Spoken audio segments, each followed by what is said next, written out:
در ناحیه جلالدین بلخی ساحه ورزش در دوران صاحب استقلالی وطن عزیزمون رشد یافته عمومی گردیده ایستاده است. در ناحیه یک مؤسسه دولتی ورزشی فعالیت داشته، در آن 21 نفر مربیان ورزیده و کاردان از روی 13 نمودی ورزش به 44 گروه به 618 نفر دلباختگان ورزش سبق می‌دهند.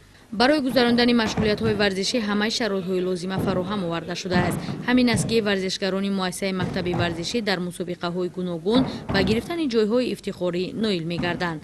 چند پیش گشتنگیران نورس طرز زیودو در مسابقه جمهوریوی که در ناحیه یوون برگزار گردید با گرفتن جای‌های نمایان شرفیاب گردیدند.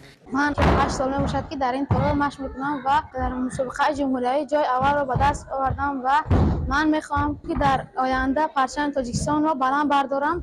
در مسابقه دیگر دولت‌ها جای پرچم تاجیکستان را بلند بردارم.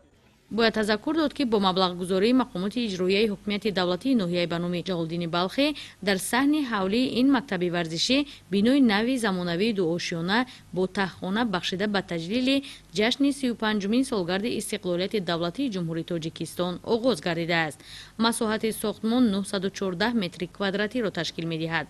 در بنا تالار برهوای ورزشی، اتاق‌های کاری مربیان و مأموریت، در تخخانه باشد تالار برای گذراندن مشغولیت اوید به تنیس روی میز پیش بینی گردیده است.